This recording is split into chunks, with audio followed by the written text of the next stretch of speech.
Olá, pessoal, sejam bem-vindos a mais um capítulo aqui do Paixonality com Drops. Hoje temos mais uma interface aqui com o coletivo em familiares. Estou com meu amigo e colega Fábio Dalmolin. E o tema do vídeo de hoje é psicanálise, função paterna e artes marciais. Um tema diferente aí, né? Inusitado, eu diria. Estou muito empolgado até porque eu comecei a assistir Cobra Kai recentemente e tem tudo a ver com o seriado. Então já fica a dica aqui para quem não conhece o Cobra Kai lá no Netflix. Então o Fábio Dalmolin, ele é psicólogo, psicanalista, professor da FURG, coordenador do Laboratório de Extensão e Pesquisa em Psicanálise e Arte e membro fundador do coletivo Infamiliares. Então, Fábio, meu chapa, a palavra está com você. Seja bem-vindo. Muito obrigado, Daniel. Muito obrigado pela grande iniciativa que tu tens aqui no Paixão Analítico, né? Eu sou muito empolgado, sou um fã. O último com a nossa colega Isadora Petri foi muito bom sobre Nietzsche. Inclusive, de certa forma, ele vai entrar aqui na nossa discussão, né? Até na questão sobre o Cobra Kai. Né? Então, eu propus para ti, né, essa temática, porque, na verdade, além disso ser uma parte importante da minha vida, é quase metade da minha vida, né? Daqui a 2 ou 3 anos, a arte marcial vai ser metade da minha vida. Né? E porque eu tenho cada vez mais, de um tempo para cá, trazido essas questões da arte marcial para o meu trabalho de professor, e para minhas reflexões teóricas também, né? E psicanalíticas, tanto pela minha experiência e aquilo que eu vou acoplando, né? Que a gente vai acoplando as coisas, né? Eu acho legal a ideia do Paixão Analítico também por isso, assim, né? Porque, bom, isso que tu falas às vezes, né, Daniel? A psicanálise tem a ver com a nossa vida, né? Então a gente vai acoplando, né, as coisas da nossa vida, e isso Freud fez, isso os grandes psicanalistas fizeram, eles vão acoplando a psicanálise às coisas que vão acontecendo na clínica, que vão acontecendo nas reflexões. Freud com relação à guerra, né? O Lacan com relação à psiquiatria, com relação à própria filosofia, porque o Lacan era um erudito. Então a psicanálise tem essa característica legal, assim, de ser um campo de espaço aberto, um espaço aberto, ainda que muita gente considere a psicanálise algo fechado. Né? E para mim é um grande desafio isso, porque até pouco tempo atrás eu achava que ninguém tinha integrado a psicanálise com as artes marciais, mas no contemporâneo a gente descobre que sim. Né? A gente vai descobrir que sim, daí depois eu vou falar sobre isso um pouco. Né? Mas como que começou a minha história, né, na arte marcial? Foi no ano de 2000, imagina, vamos fazer em 16 de maio de 2000, fazem 22 anos, vai fazer 22 anos agora, né?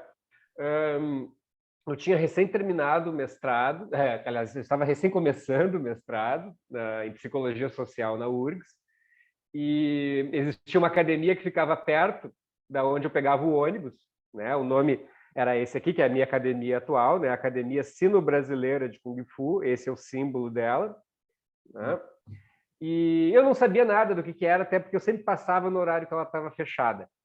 Né? E aí eu, quando criança, tentei fazer judô, eu gostava de ver filme de Kung Fu, começa na infância lá, né? Que as crianças gostam dessas coisas, tem a ver com esse componente do herói, né? Que tem a ver com a função paterna, né? Então a gente tem um filme, esse filme tem um mestre, né? Daí essa criança apanha, daí ela encontra um mestre, o mestre serve como referência para ela. Tem questões do mito do herói, que geralmente tem uma redenção, né? Quer dizer, tu apanha e aí tu não, no começo tu não consegue, tu é um fracasso total.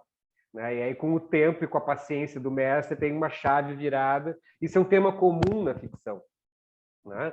E naquela época eu e meus amigos a gente gostava de brincar de Kung Fu, né? Tinha uma coleção de filmes de que dava no domingo, não tinha série Netflix, essas coisas, foi no tempo das cavernas, né? Então domingo de noite dava uma sessão depois do Fantástico, né? Se chamava Faixa Preta, onde dava filmes de Hong Kong, né? O cinema da China, na época, a China comunista, Hong Kong era capitalista, pertencia à Inglaterra, então muitos chineses migravam, chineses da China comunista fugiam do país, né? E até porque o Kung Fu, isso faz parte da história da minha escola, né? Quando teve a Revolução Cultural, os chineses queriam destruir a velha sociedade, né? e construiu uma nova sociedade a partir disso. Então, as escolas de arte marcial, as escolas da ópera de Pequim, né, muitas coisas que eles consideravam coisas da velha sociedade, até porque tu tem escolas de arte marcial dentro de um regime militar autoritário, tu cria algo subversivo. E a história do Kung Fu, ela sempre também oscilou nesse movimento entre algo subversivo e algo que faz parte da lógica estatal. Isso tem a ver com o nosso papo de hoje também. Então, muitos chineses fugiram, né? E tinha várias escolas de arte marcial em Hong Kong. E tinha uma indústria cinematográfica fantástica, a Shaw Brothers, que o Tarantino fez aquele filme Kill Bill, todo ele em cima de filmes da Shaw Brothers. Né? Então, eram filmes, e eram caras que, ou eles eram da ópera de Pequim, ou eram caras que treinavam Kung Fu mesmo. Né? Eram caras bons de Kung Fu. Um deles se chama Gordon Liu. No filme do Tarantino Kill Bill, ele faz o papel do Pai Mei. Né? Inclusive, existe o filme do Pai Mei. Né? A referência é um filme onde aparece esse mestre chamado Pai Mei. Então, e aí tem a ver com a questão da fantasia, né? Entra no campo da psicanálise, né? Muito da nossa inspiração para praticar a arte marcial, ela vai em cima da fantasia. A gente vê o filme, a gente vê aquelas histórias heróicas e a gente quer praticar. E aí, meus irmãos mais velhos, todos, né? Eu era criança, meus irmãos eram adultos. Tinha aquela história: o que a gente vai fazer com o Fábio? Né? Então, vamos botar o Fábio no piano, vamos botar o Fábio não sei do quê. Você deve ter passado por isso alguma vez. Nada disso eu progredia. Né? Me colocaram no judô, né? E eu fracassei totalmente no judô, porque eu era zero agressividade. Né? Então, eu tinha pena, tipo, eu ia para a luta, assim, e eu não queria derrubar meus coleguinhas. Tanto que até hoje é isso, né? Eu tenho 22 anos de arte marcial chinesa e eu nunca briguei, né? Nunca precisei, em nenhum momento, usar da minha arte marcial em algum momento. E nunca, talvez, tenha brigado na minha vida, nem sequer no colégio. Né? Nossa briga é de outra forma, né, Daniel? Nossa briga, ela é, digamos assim, sublimada. Uhum. Né? E aí passou o tempo, né? Passou a adolescência, passou... Né? E aí, na faculdade, eu fiz uma disciplina optativa sobre Jung, aquelas coisas marginais da URGS, assim, né? Porque era tudo psicanálise freudo-lacaniana, muito bom, muitos bons professores, né? Mas qualquer outro tipo de clínica não tinha, até porque é uma universidade pública, né? Tu não pode mudar a carreira dos professores e tu não tem liberdade pela questão do concurso público. Agora vamos contratar aqui junguianos, até porque era a época do Fernando Henrique Cardoso, não tinha vaga na universidade e tal. Mas os mestrandos, eles podiam, como prática de ensino, dar disciplinas optativas. Então, às vezes, o mestrando fazia mestrado lá em apego, mãe e bebê, mas ele gostava mesmo era de Jung. E aí ele dava uma disciplina optativa como prática de ensino, e eu tive a oportunidade de fazer duas. Uma delas com esse cara, o Paulo César Nascimento, e outra com o principal junguiano de Porto Alegre, o André Guerlain Vieira, né, que era um cara muito interessante, grande pesquisador de Jung, grande junguiano aqui, do gueto junguiano de Porto Alegre, mas que também fazia interfaces entre Lacan e Jung e tal, quer dizer, um cara com uma cabeça aberta. Né? Mas esse meu professor, o Paulinho, ficou meu amigo, né, o que deu a primeira disciplina, e ele era um estudioso da cultura chinesa, do I Ching, né, da filosofia chinesa, pela questão junguiana, principalmente. E ele era um praticante formado de Tai Chi Chuan. Né? Que aí entra uma parte, né? O Tai Chi Chuan, ele é uma arte, ele é um estilo de arte marcial chinesa, né? Que tem uma filosofia, né? E a gente pensa assim, a arte, uma fantasia que a gente vai aprender filosofia na arte marcial, né? Não, em primeiro lugar, a gente aprende filosofia com qualquer coisa, né? E segundo, no caso do taoísmo, e o taoísmo é a filosofia que rege os princípios atuais do Tai Chi Chuan, o Tai Chi Chuan é mais antigo que o taoísmo, né? Mas o taoísmo se encaixou no Tai Chi Chuan porque o taoísmo, os chineses tinham uma ideia de uma Weltanschauung, como Freud fala. Né? Então, a psicanálise não é uma Weltanschauung, mas o taoísmo é. O taoísmo é uma filosofia para tu aplicar na tua vida, mas é uma filosofia que também trabalha sobre a física. Né? Ele trabalha sobre os princípios que regem a realidade. O Lacan foi um grande estudioso do taoísmo, tem alguns princípios interessantes relativos a isso na psicanálise. Lacan foi um estudioso do pensamento chinês, está ligado à arte marcial, ainda que o Lacan não tenha pensado nisso, né? Mas está ligado também à questão da arte marcial, inclusive com relação à capoeira, que também é uma arte marcial, né? E a capoeira é muito parecida com as artes marciais chinesas em vários princípios. Né?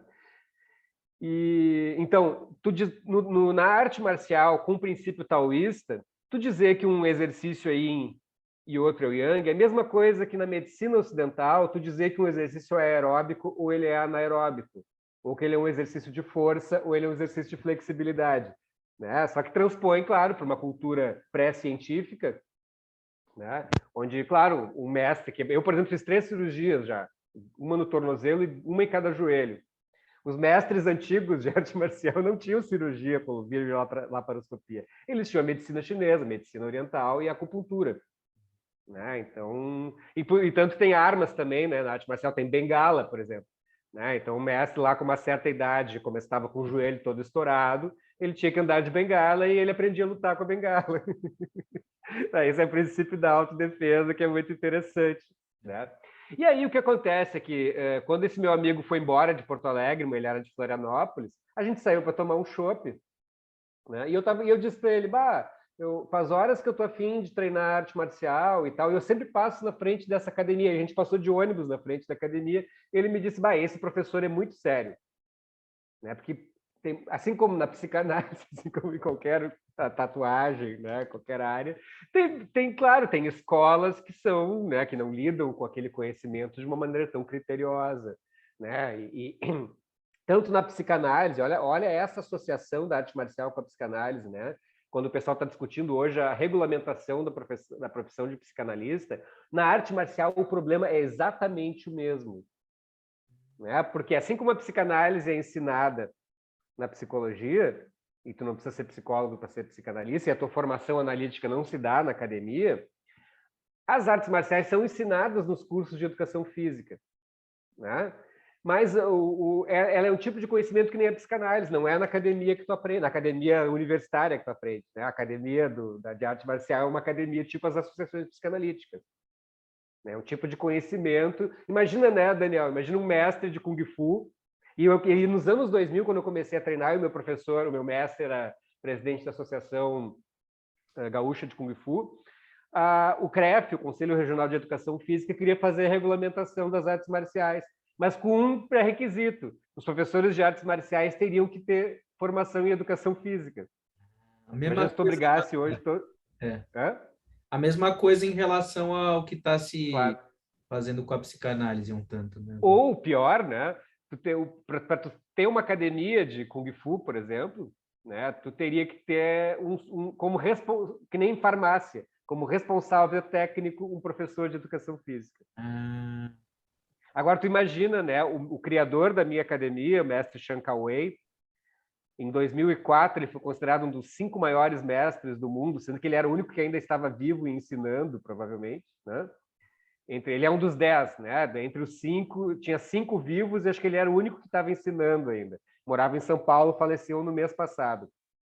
Talvez o maior mestre de Kung Fu do mundo por toda a história dele. Imagina que ele vem para o Brasil, não, mestre, o senhor para ensinar Kung Fu, o senhor tem que se formar em educação física. Patético, né? Numa coisa nada a ver com a medicina chinesa e tal. Claro que o pessoal a mesma coisa que está acontecendo hoje com a psicanálise aconteceu no mundo das artes marciais naquela época. O pessoal se juntou e tal. É claro que tem uma discussão, né, Daniel, porque a gente tem que pensar essa questão da regulamentação e tal, porque, claro, né, a gente tem que ter algum critério mínimo que seja, né? Porque às vezes, sei lá, pensa tu assim, né? Tu tem uma filha, né? E aí tu vai botar, ela tá com algum problema aí, né? Sei lá, tem um surto psicótico, alguma coisa assim. E aí tu vai levar um cara para tratar ela e o cara é um engenheiro, tá? Não, ele pode ser o melhor psicanalista do mundo, mas não tu vai pensar assim, mas outros pais vão pensar assim. Como assim minha filha vai se tratar, tá surtando e vai se tratar com um engenheiro? Então tem coisas que precisa ser. Mesma coisa, né? Tem várias áreas na yoga. Pô, uma pessoa tem lugares aí que formam professores de yoga em 3 anos.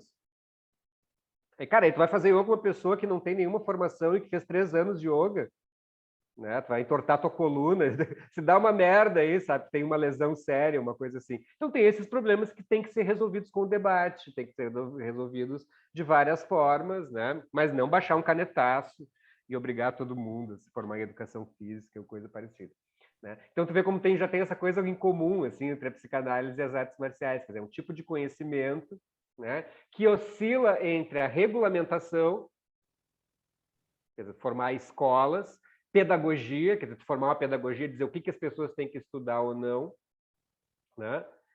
E essa questão, ao mesmo tempo, de ser um conhecimento, né, que ocupa um espaço interessante pelo fato justamente de ele não ser acadêmico universitário e tal. É um conhecimento raiz, assim, é um conhecimento radical.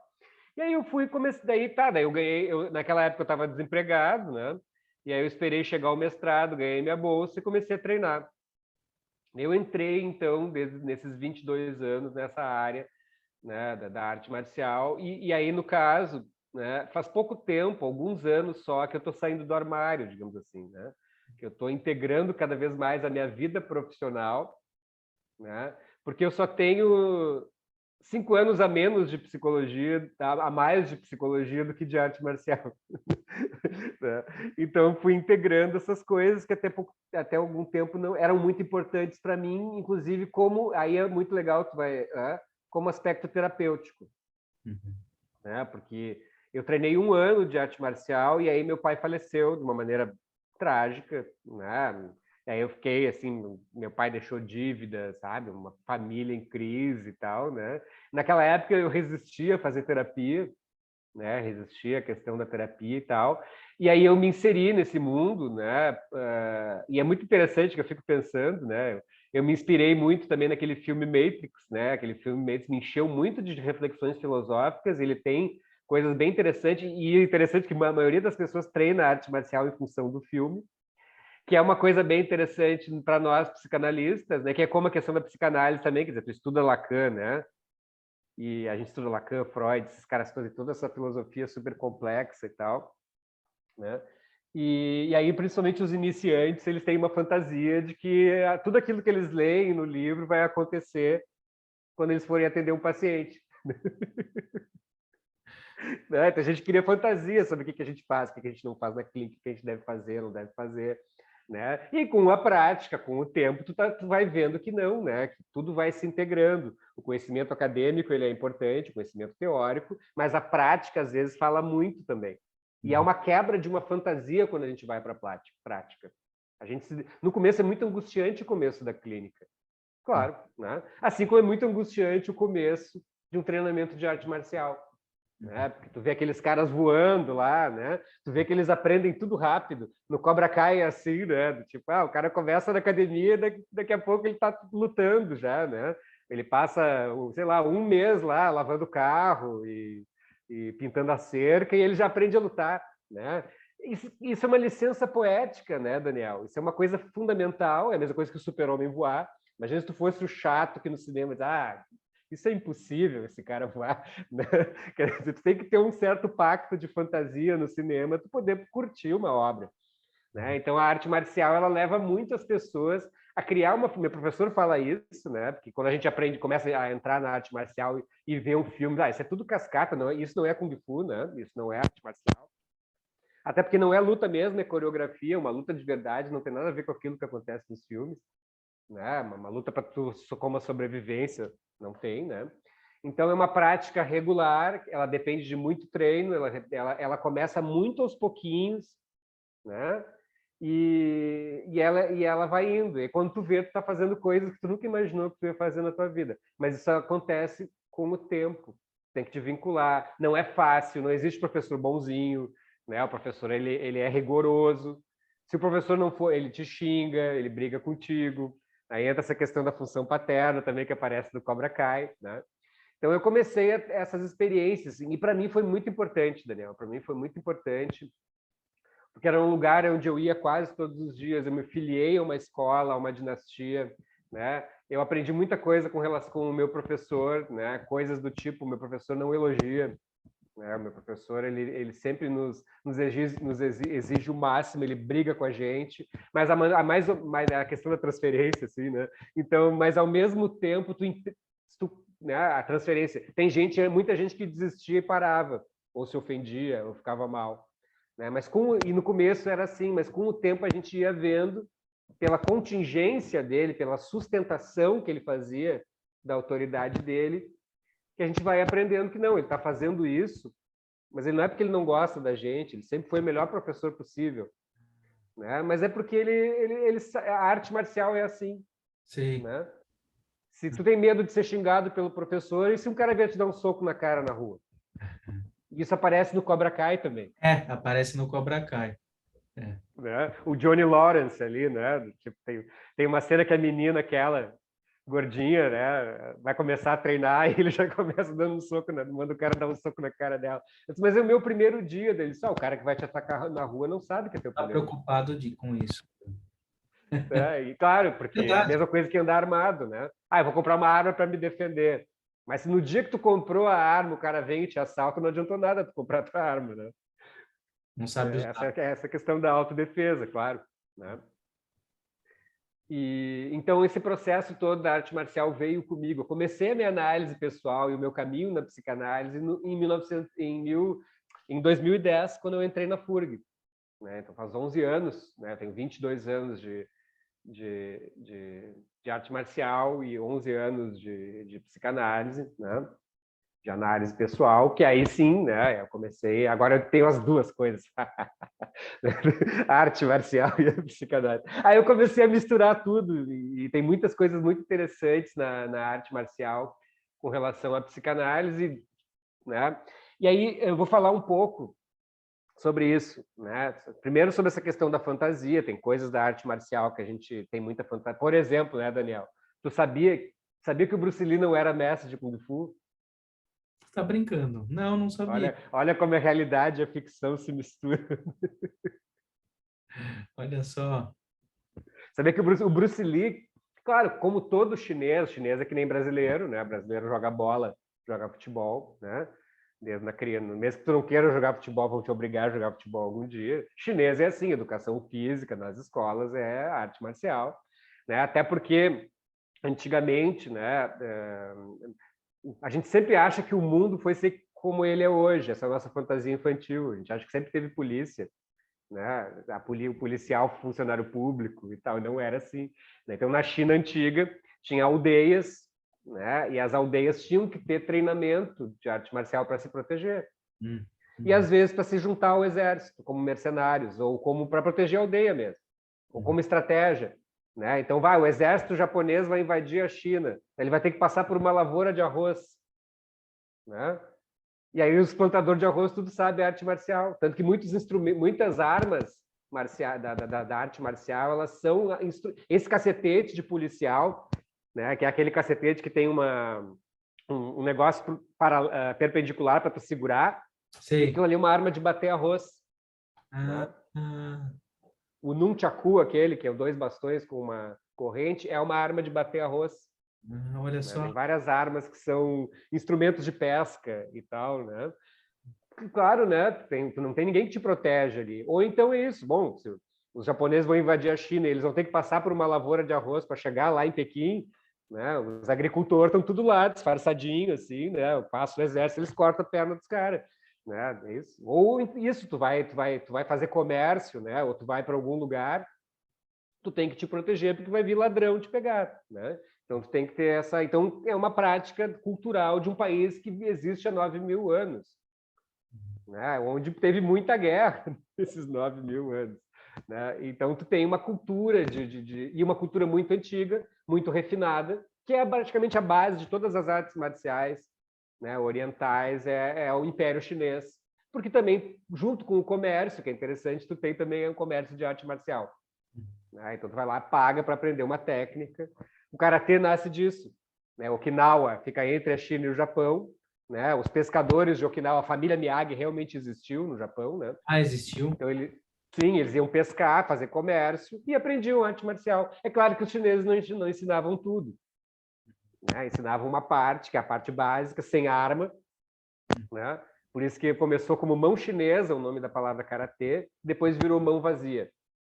Porque tu treina... Mas é outra coisa que eu vou falar. Mas o Bruce Lee não era mestre de Kung Fu, ele treinava arte marcial, claro. Ele treinou um estilo chamado Wing Chun, né, de um mestre chamado Ip Man, que ficou famoso por causa do Bruce Lee. Tem vários filmes sobre o Ip Man, né? O grande mestre e tal. Que tem muita fantasia também, porque que mostra ele como um herói, como ele um super mestre. Ele não era um super mestre. O Wing Chun não é um dos estilos maiores de Kung Fu. E o Bruce Lee treinou 4 anos com ele, e o Bruce Lee não luta esse estilo nos filmes dele, né? Então o Bruce Lee, claro, mas como ele era um cara atlético, como ele era um cara, né, forte, né, tinha uma certa habilidade, ele acabou desenvolvendo técnicas básicas de arte e inventou a própria arte marcial, na verdade.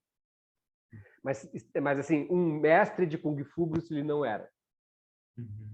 Um grande mestre de Kung Fu, como é o mestre Chan, né? Ele estuda muitos estilos, sabe medicina chinesa, tem uma grande escola. Bruce Lee era um grande ator, né? Os chineses amam o Bruce Lee por quê? Claro, porque ele era a bandeira da China, né? Tanto que aquele seriado O Besouro Verde que tinha, que o Bruce Lee era o Kato, na China se chamava Kato, o seriado. É como se, né, se o Robin fosse chinês, né, o Batman e Robin se chamaria Robin e Batman. Claro que os chineses sabiam mesmo que fosse tudo, né, fantasia, ficção, como tudo é dentro do cinema, né? Sabia que era importante para as pessoas, para aprenderem, né, para divulgar a marca da China, até porque, né, os grandes mestres de Kung Fu mesmo, muitos, a maioria deles fugiu da China. Né? E os que ficaram, os chineses transformaram num Kung Fu estatal. Né? Então, eles criaram uma pedagogia. E aí que eu vou te explicar aqui, né, a diferença entre arte marcial, esporte de luta e autodefesa. Né? Arte marcial, Daniel, é a arte da guerra. Está aqui o grande livro. Né? Onde está o grande livro? Está aqui. Sun Tzu, né?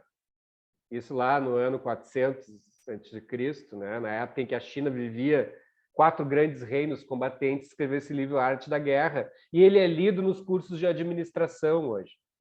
Né? Porque a guerra, na verdade, é uma questão de Estado, como a gente está vendo a guerra da Ucrânia. Tem gente que fala, não, mas a guerra é por causa de dinheiro. Sempre foi, gente.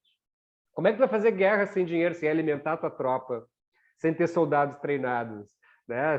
Sem ter arma, sem ter logística, sem saber onde tu vai transportar, onde tu vai pegar água, né? Onde tu vai montar isso tudo é administração, né? Junto com treinamento de técnicas de guerra, e são com armas, Daniel, são com armas. Não existe arte marcial sem arma.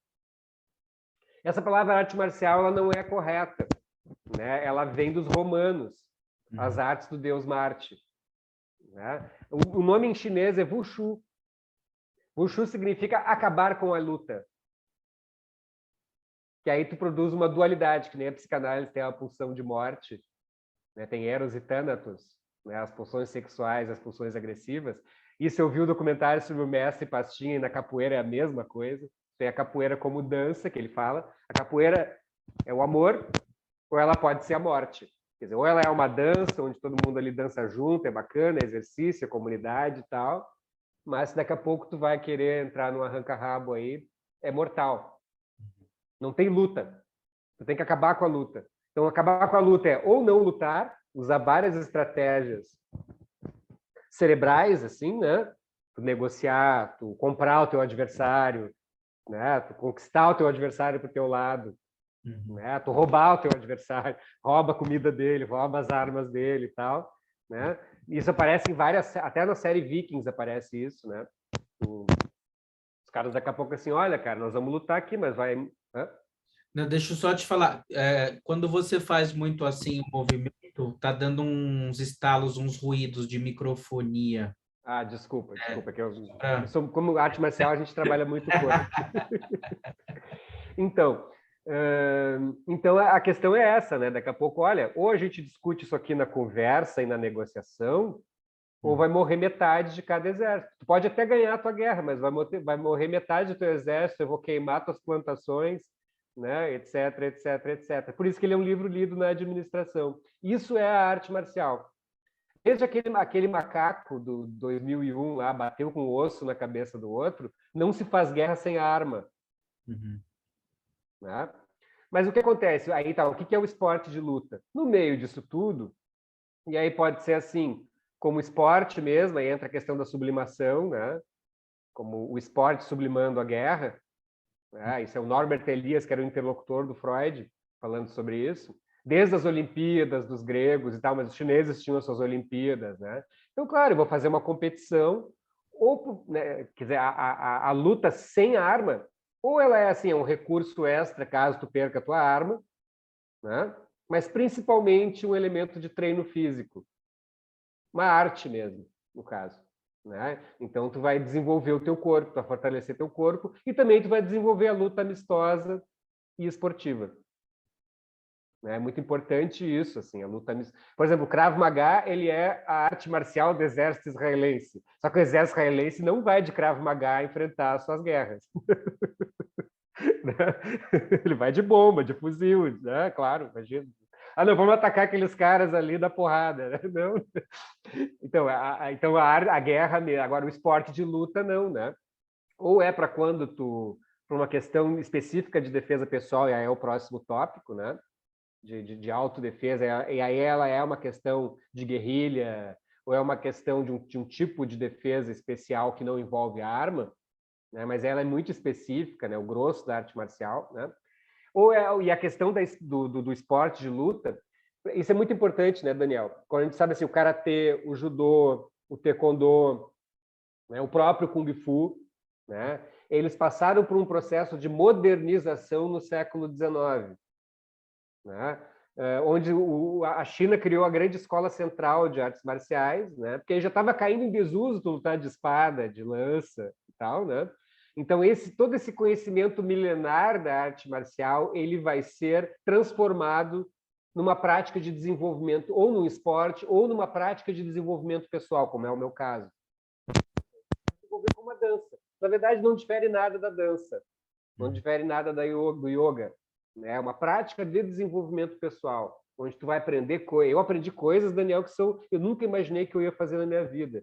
Ainda mais eu hoje com 46 anos. Eu sou muito mais forte, mais ágil do que quando eu tinha 24 anos. A reversão da flecha do tempo. Mestre Chan esteve aqui em Porto Alegre com 66 anos. Ele sentava no calcanhar dele, sem fazer esforço. Né? Então, tu vê como é uma prática pessoal, e ninguém hoje em dia luta mais com espada, com bastão, essas coisas. Mas serve como ginástica funcional. Né? Como ginástica funcional, veja, né? E é muito interessante isso. E isso aconteceu no século XIX com todas as artes marciais. O Kung Fu manteve as armas e manteve algumas coisas. Por exemplo, a gente treina de tênis. Né? Treinar de tênis significa ainda uma velha prática, porque na rua tu não está descalço, né? O cara vai te atacar lá na rua, tu não vai chutar a canela. Se tu chutar a canela de um cara descalço, tu quebra o teu dedo. Então, o que aconteceu no processo, principalmente do Japão e da Coreia, principalmente com as invasões, com a ocidentalização, a proibição dos samurais de usar espada no século XIX, tem aquele filme do Tom Cruise sobre isso, né? O Último Samurai. Tem a questão também do intercâmbio com a Europa, ou seja, professores de artes marciais japoneses vão trabalhar na Europa, dar aula na Europa, inclusive de jiu-jitsu, eles vão treinar sufragistas. Se tu vê o filme Enola Holmes, aparece isso. Né? Porque um inglês foi para o Japão, aprendeu jiu-jitsu, voltou para a Inglaterra, juntou outras técnicas de luta inglesas e criou uma arte marcial chamada Bartitsu, que é a arte marcial que Sherlock Holmes usava, onde tu aprende, tem boxe, tem jiu-jitsu e tem luta com bengala.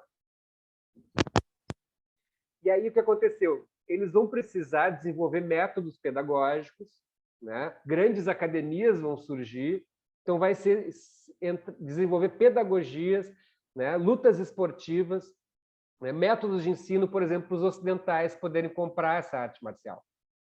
Então é por isso que, por exemplo, o judô as artes marciais têm faixa. Né? A faixa tem uma história nojenta. Né? A história nojenta era de uma arte marcial antiga, que era da Índia, e aí os caras usavam um cordão, né, para segurar a calça. E aí o que acontece? Quanto mais tu treina, mais teu cordão fica sujo. Né? Então aquele cara que treina mais tempo, ele tem um cordão preto. Tá sujeira.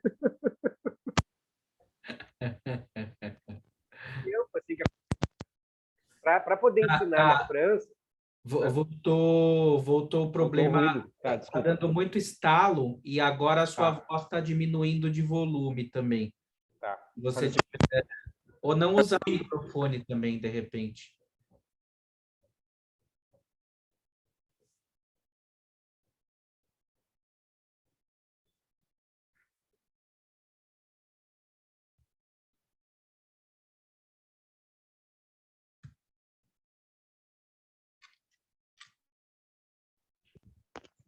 Tá me escutando, Daniel?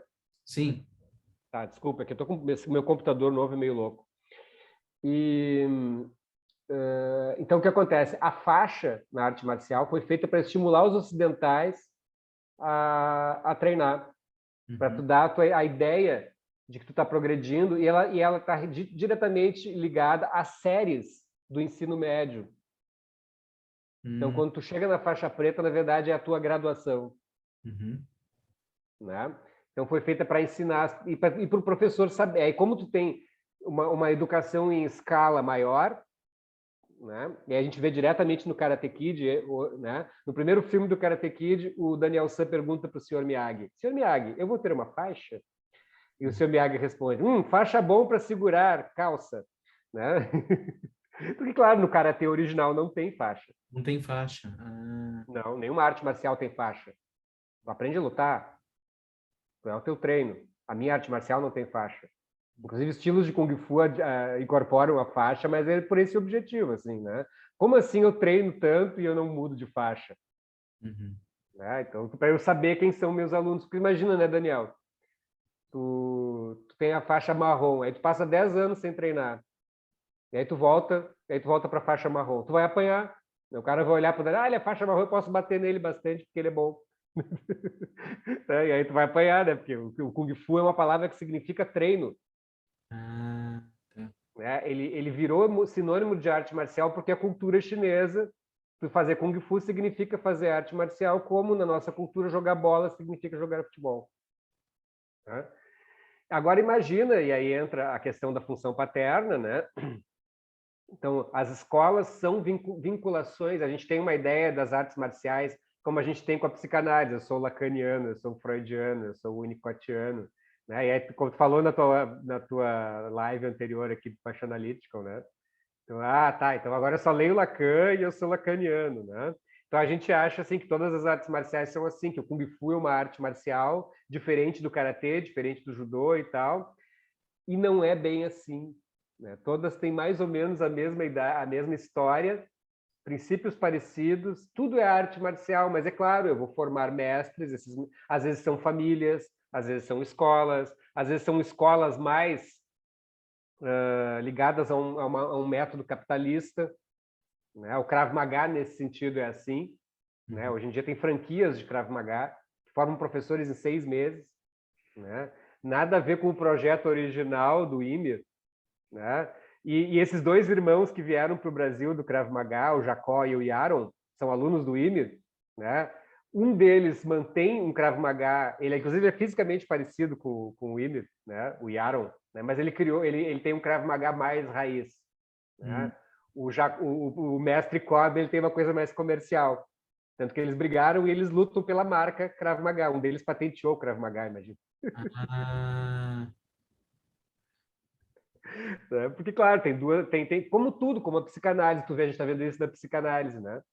Então, tem escolas que vão ser mais comerciais, que vão ter marketing, que vão te oferecer coisas, ou coisas assim, paz e amor, filosóficas, de meditação, que o Tai Chi é meditação, arte marcial é filosofia, ou a questão da defesa pessoal, que o cara vai te prometer assim, não, em tantas horas tu vai aprender a te defender e tal, que é a coisa mais perigosa que tem, arte marcial para defesa pessoal para mulheres, por exemplo. Né? Tá, em uma oficina tu vai aprender a furar o olho de um cara. Né? Isso é muito do comercial, né? Isso tem na psicanálise. Pô, eu abro o meu Facebook, curso de psicanálise em 6 meses. Né?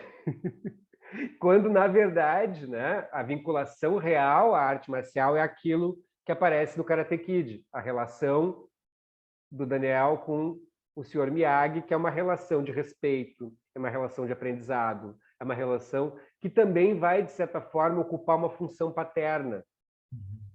Né? Como a gente vê na psicanálise. De amor, né? De amor, de transferência. O meu professor, o meu mestre disse isso numa live há poucos dias, ele fez uma pegadinha com a gente e eu caí, inclusive. Né? Imagina, eu 22 anos que eu sou aluno dele. E isso é uma coisa legal da arte marcial também. Ele disse, olha, quem aqui se vincula ao nosso estilo? Eu pratico Shaolin do Norte, que é o nosso estilo. Aí eu levantei a mão. Ele disse, não é assim. A nossa escola está vinculada ao nosso mestre. Quando a gente está numa escola, nós estamos vinculados à nossa escola e ao nosso mestre. aquilo que a gente aprende é muito mais do que uma arte marcial. Porque é uma relação que a gente estabelece. E hoje eu vivo isso, assim, né? Com relação, por exemplo, eu me matriculo na musculação, numa academia grandona, e eu não tenho nenhuma vinculação com essa academia. Eu pago a minha mensalidade e eu vou lá e reclamo. A minha relação com a minha academia, eu pago a minha mensalidade porque eu sou parte dessa academia. Eu pago essa mensalidade para mim, na verdade. É que nem a análise, né? A gente fica discutindo assim, quanto que eu pago para o teu analista? Tu não está pagando para o teu analista, né, Daniel? Está pagando para ti. Sim. Né? Mesmo que seja R$10, aquela história, né? Mesmo que seja R$10, mesmo que seja de graça. De certa forma, tem alguma coisa que tu tem que pagar que não é para o teu analista, é para ti, porque é tu que está fazendo a tua análise ali. E o teu analista também cresce com isso, assim como o professor de Kung Fu ele aprende com o seu aluno. Né? Então, dentro do Karate Kid acontece isso, né? Do Cobra Kai, que aparece a série, né? 2 caras que não têm pai, né? E que, de certa forma, a arte marcial preenche uma função. Né? Que aí na série é muito hábil, parece que os caras estudam psicanálise, não sei, né? Como essa questão do pai, ela se metamorfoseia. O pai, né?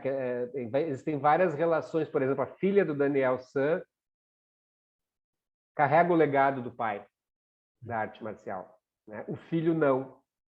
Né? Daniel San é um excelente pai. E ele tenta ser isso como professor de arte marcial com seus alunos. Né? Mas as coisas às vezes se confundem. Né? Tanto que ele vai treinar o filho do outro. E o filho do outro, ele segue, de certa forma, a linhagem paterna, transgressora, mas não quer seguir a da arte marcial. Então, tu vê como tem várias questões. O pai biológico, o pai que é aquele cara que nos ensina coisa, que cuida de nós, ou o pai como aquele cara que impõe a lei. Né? Aquele pai que vai nos impor limites. E tu vê que na série Cobra Kai, tudo isso é confuso, claro, porque as coisas não tem análise. Olha, as coisas vão meio que no atropelo, com muito ressentimento que tem entre os personagens e que se transmite, isso se transmite. E que é muito comum na psicanálise, né? Essa transmissão de ressentimento, né?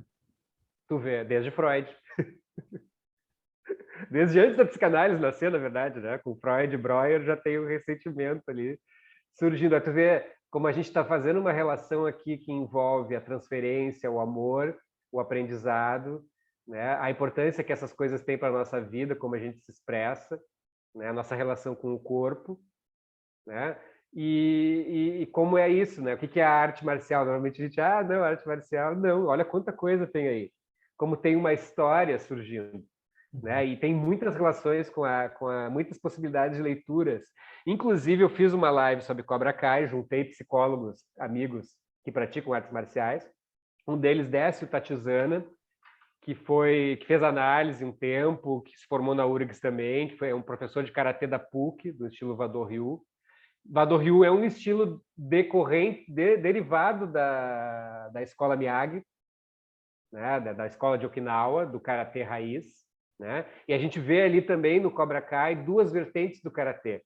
A vertente mais ligada à origem do karatê, que é a origem chinesa, que tem o taoísmo muito forte, né? que os caras iam para o sul da China ali e aprendiam, daí voltavam e transformavam em karatê. E um karatê mais moderno, mais pragmático. Né? E tu vê que é bem interessante da série que tem uma complementaridade, como é na psicanálise também, que a gente tem uma psicanálise mais filosófica, mais abstrata, né? Mas o Lacan tem isso também, ou a gente vai pensar numa psicanálise, na prática clínica a gente vê isso, né? Existe uma psicanálise que às vezes nos exige coisas, né? Nos exige algo, como por exemplo a questão da presença de espírito, que tu trabalha muito bem, né, Daniel? Da presença de espírito, ou às vezes de uma intervenção, às vezes um pouco mais forte do que simplesmente pontuar discurso, né? Ou escutar o significante. Né? E aí o Daniel, o Décio, me disse que contou em análise, que ele está fazendo estágio de psicopatologia, e um paciente surtado que batia nos enfermeiros e tal, do hospital psiquiátrico, né? Veio para cima dele. E ele, professor de karatê, se impôs. como mestre de karatê diante do paciente. Meteu o dedo na cara do cara e disse: te acalma que eu vou bater em ti.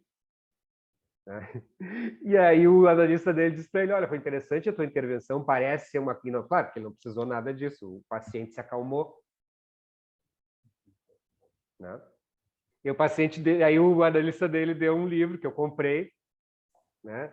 Isso aqui tu vai gostar, cara, eu vou ter que dar um jeito de conseguir uma cópia. Psicoanálise Directo, Psicanálise Direto, Teoria e Prática, um cara chamado John Rosen, que era um inglês psicanalista dos anos 60, que era psicanalista e boxeador. Ah, você comentou dele. Legal. E que usava o boxe como recurso terapêutico. E o Caon, o analista do meu... Eu falei o Caon.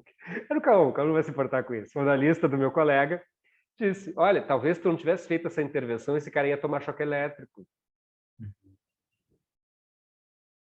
Né? Uma intervenção corporal de autoridade, como um mestre de arte marcial, algo meio psicodramático também. Né? E aí tu vê, surgiu esse livro aqui, quer dizer, o Fábio não tem nada de original na fala dele, já existia um psicanalista inglês que trabalhava... E eu conheço colegas que têm saco de pancada no consultório. Você não conhece? Sim. Olha, geralmente eu me considero um saco de pancada. Também. O Lacan tem uma frase, acho que no Seminário 7, que ele diz: se tu está em dia com a tua análise, tu pode desejar jogar teu psicanalista pela janela. É o John, é o Johnny, né? O protagonista, o loiro lá do Cobra Kai, né? Qual é o nome dele mesmo? Johnny? Johnny Lawrence. Johnny Lawrence.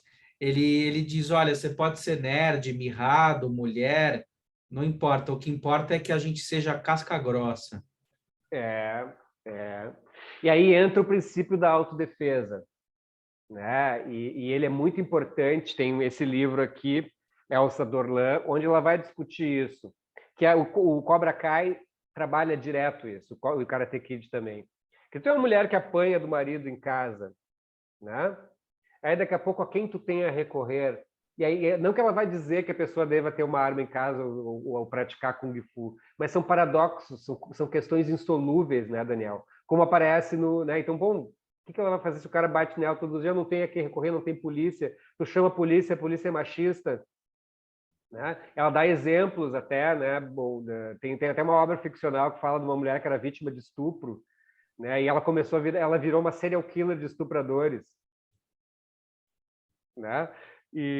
Cara, como é que tu vai fazer, né? Se tu tem uma cultura, né? Os judeus lá que né, moravam nas suas vilas na Tchecoslováquia, e aí os nazistas iam, os antissemitas, nem eram nazistas ainda, os antissemitas iam lá e cagavam eles a pau e saqueavam. E tu vai fazer o quê? Quem vai te defender?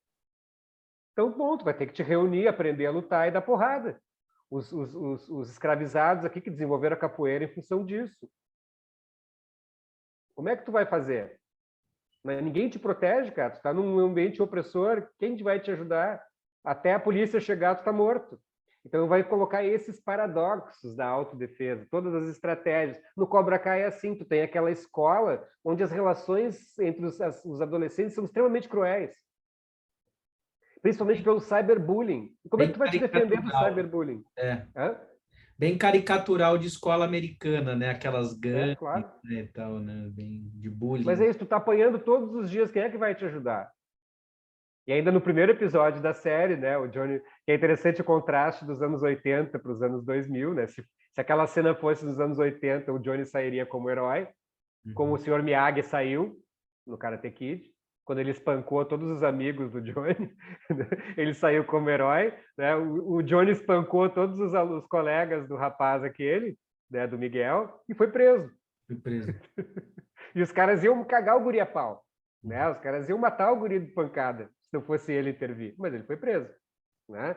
Então, quer dizer, como que a escola não tem a sociedade não tem estratégias para lidar com essa agressividade dos adolescentes, né? E eventualmente com isso aí, e aí no Cobra Kai surge nessa função.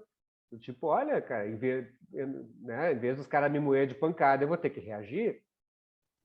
Eu vou ter que aprender a me defender, e não é abstrato isso, não é sublimado, é na porrada mesmo. Né? Então, o que a Elsa Dorlan coloca nesse livro, não que ela vá... É interessante que ela tem um pensamento Foucaultiano, então ela não se posiciona.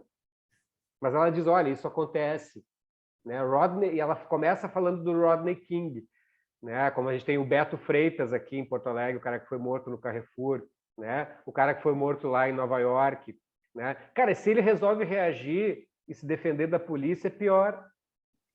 Ela coloca esse para, ela, inclusive ela cita um instrumento de suplício que tinha na Idade Média, que era um instrumento de suplício que quanto mais tu resistisse a ele, mais ele te machucava.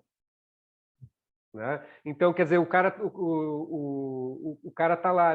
E o Rodney King foi assim, né? O Rodney King foi apanhado por uma questão de trânsito, teve 9 policiais batendo nele, né? E depois, no julgamento, os advogados dos policiais alegavam que toda vez que o Rodney King, que era um homem grande, né? Toda vez que ele levantava a mão para se proteger, os policiais interpretavam como uma ameaça. E aí, como é que tu faz, né? Mas os advogados dele recorreram a isso. Então, tu está numa manifestação lá de professores, né? Por salários, por alguma coisa assim. Daí vem a polícia. Se tu reagir à violência policial, é pior, né? Os caras vão bater mais em ti. E existe toda uma mídia que justifica, né? Como no caso do Beto Freitas, eu escrevi um artigo que eu te mandei, eu provo ali, aí foi bem interessante, porque eu uso o meu conhecimento marcial, eu interpreto a cena com o meu conhecimento marcial, e eu faço uma discussão sobre o racismo, colocando, bom, isso foi um crime de racismo. Né? E todo um tratamento midiático racista. O que aconteceu? Né? Teve uma briga no supermercado em Porto Alegre, o cara estava irritadinho, começou a xingar todo mundo, vieram os seguranças, levaram ele para o estacionamento, e ele deu um soco na cara do segurança. E aí os seguranças lincharam ele e mataram. Botou o joelho nas costas lá e ele morreu sufocado. Né? E aí eu fui lá pesquisar como é que esses seguranças são capacitados em defesa pessoal. Né?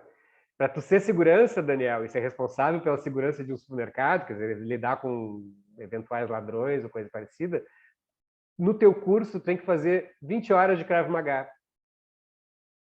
Né? E aí tem toda uma história do monopólio dessas empresas de Krav Maga, mas imagina 20 horas, eu treino há 22 anos, Daniel. E eu não me sinto capaz, de repente, de lutar com uma pessoa na rua. Agora, tu faz 20 horas, e tanto que aconteceu, né? 2 caras tentaram conter ele, eles não usaram nenhuma técnica possível de arte marcial, nenhuma, nem de Krav Maga, nem de nada. Até porque o Krav Maga não é aquilo ali que eles fizeram, né? Eles ficaram se agarrando no cara, tentando conter ele, tentando derrubar ele. Krav Maga, o cara teria chutado o saco dele. E pronto. O cara tava no chão, chuta o saco do cara, o cara vai pro chão. Né? Não, eles lincharam o cara, sem nenhuma técnica. E mais, né? Se eles não tivessem feito nada, se eles tivessem saído, deixado o cara ali sozinho, isso quem trabalha com psicopatologia, né? Vamos conter o surto da pessoa. Como é que vai conter o surto da pessoa, né? A pessoa tá lá se esbatendo toda, né?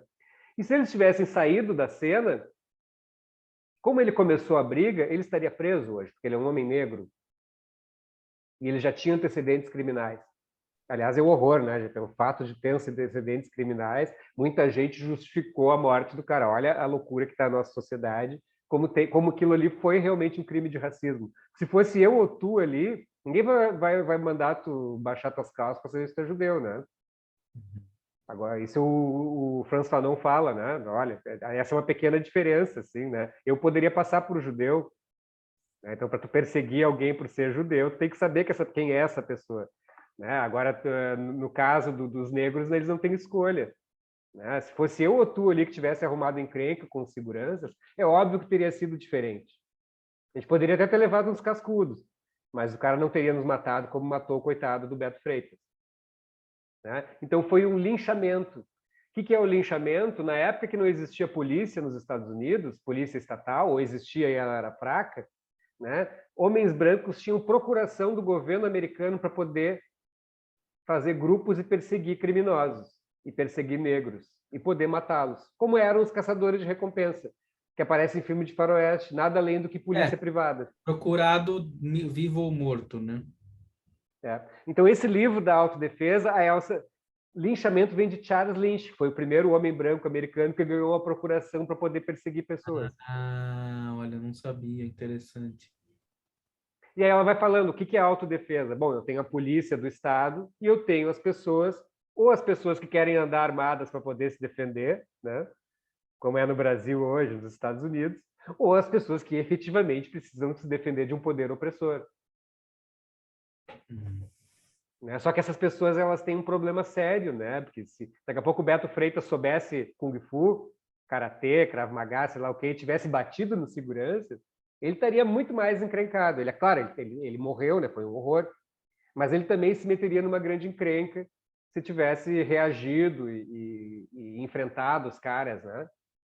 E hoje é uma questão hoje bem interessante. E o Cobra Kai, Karate Kid, ele trabalha essa dialética, né? Quer dizer, eu devo atacar, eu devo reagir, ou eu devo negociar, ou a arte marcial serve só para se defender, ela é um caminho de vida da paz. Mas tanto Johnny quanto Daniel LaRusso enfrentam esses paradoxos ao longo da série, que a gente recomenda muito, né? Acho que é isso, Daniel. Acho que foi bacana. Acho que meio bagunçado, assim, mas a gente conseguiu, né? Não, mas dá para perceber assim, pelo jeito como você fala, a tua expressão corporal é algo que é visceral em você, vem de dentro, né? Como você mesmo falou, e basicamente eu estou engatinhando nesse assunto, né? Nunca foi uma coisa que me ocupou, né? E então, na verdade, foi uma aula, né? E um bate-papo entre amigos, mas ao mesmo tempo uma aula, né? Em que eu aprendi muitas coisas com você. E eu acho que fica aí, né? Das artes marciais, ou eventualmente como uma suplência à falta de um pai, né? Ou digamos algo que dá uma espécie de contorno simbólico, né? Pelo menos em termos de função aí, não de um pai de carne e osso, né? Mas, por exemplo, você olha para o Sr. Miyagi lá do Karate Kid, ele é uma figura terna, né? De alguma forma, né? Alguém que acolhe, né? Que protege, que ensina. E Sim. a gente tanto fala de anarquia, psicanálise e tal, no sentido de dispensa dos mestres, mas os mestres, dependendo de como eles se posicionam, eles são fundamentais, né? Porque você pode ter um mestre do tipo Cobra Kai, né? Aquele do Karate Kid, o antigo, né? Que era um cara Sim. violento, né? Que pregava a destruição do outro, e você pode ter uma maestria pautada na criação, no amor e no respeito também, né? Então, depende muito dessa relação, acho que mestre e discípulo, de que natureza se trata aí, né? De como ela se estabelece e os efeitos terapêuticos e subjetivos que isso pode produzir, né? Na vida, né? Enfim. Sim. Essa questão, né? Os conflitos do Karate Kid, do Cobra Kai, são todos relacionados a isso. Como que a gente faz, como que é tu, no caso de ser pai ou de ser professor, como a gente lida com essa dinâmica, né? Quer dizer, tá, eu tenho que ser... O Zizek fala sobre isso, né? Das maneiras, um pai autoritário versus um pai menos autoritário, uma lei menos forte. Né? Como às vezes é melhor tu ter um pai mais autoritário, porque ele até te possibilita uma transgressão. Uhum. Né? Ele fala sobre isso, é uma coisa, ele fala dá um exemplo assim, né? O pai manda o filho ir na missa. Ah, você tem que ir na missa, você é obrigado a ir na missa, daí o filho vai virar ateu.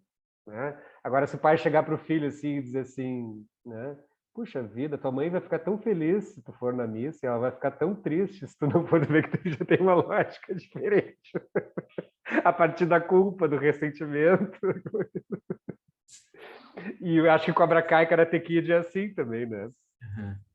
Tanto que no final, não sei se tu assistiu a quarta temporada. Não, assisti, tô na Não, primeira ainda.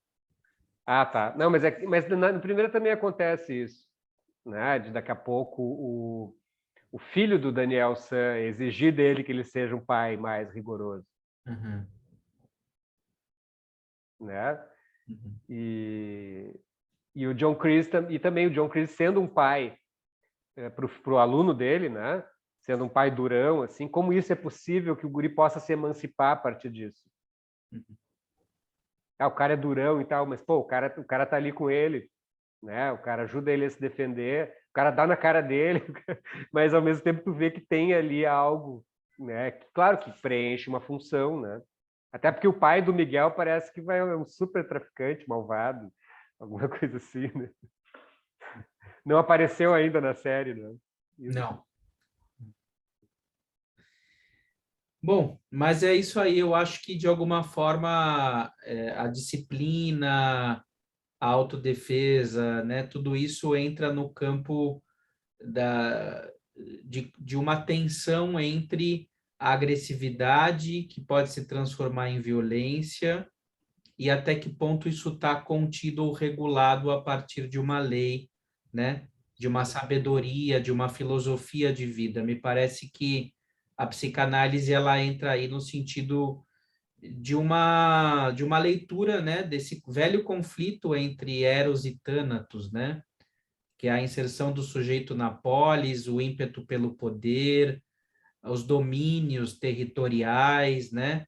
A possibilidade ou não de uma mediação simbólica através da palavra ou de que maneira você vai ter que ir às vias de fato, né? O que você disse, esporte, né? Diferente como é que é? Esporte de Esporte autodefesa, de luta esporte de luta, autodefesa e arte marcial, e né? arte da guerra. E É. arte da Tu vê guerra, como são três coisas iguais, mas são diferentes. mas são diferentes, né? A posição simbólica, né?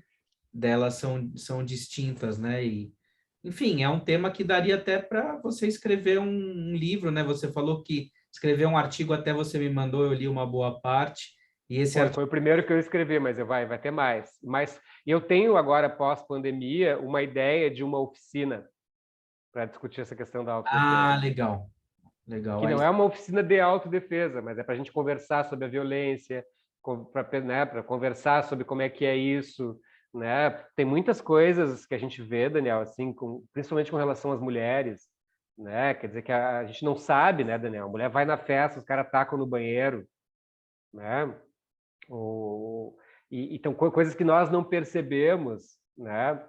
E elas possam conversar sobre isso.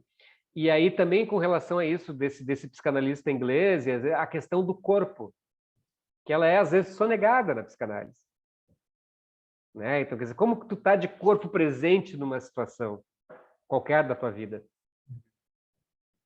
né? Eu estava vendo um documentário do Mestre Pastinha ontem, ele disse: "Não, capoeira tem que ser muito calmo sempre. Tu te irritar numa briga, tu vai estar ralado." Mas o que é esse calmo? É uma reação fisiológica. A arte marcial, como característica fisiológica, ela é muito estressante. O teu coração tem picos de... Não é que nem quando tu está correndo, que é o teu coração tem picos de batimento cardíaco, porque é assim uma situação real de luta. Que, na verdade, é uma relação de extrema ansiedade. Né? Então, a arte marcial, ela te ajuda, né? Não a não te estressar, mas a suportar isso. Tu vê coisa interessante, né? uhum. Como tem, às vezes, um trabalho analítico, o Lacan investia muito, que não vai tirar o trauma daquela pessoa, né, Daniel? Não vai resolver a vida daquela pessoa, arrumar um emprego para ela, sei lá o quê, né?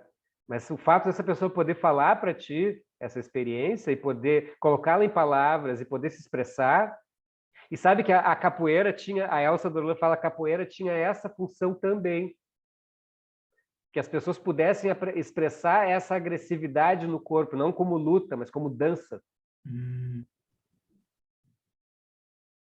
E olha que coisa interessante. Uma tentativa de ponte para a sublimação, né? Inclusive, eu já recebi crianças que no consultório, tanto que sofreram bullying como que praticavam bullying, e aí sempre levantavam essa questão, os pais, a escola.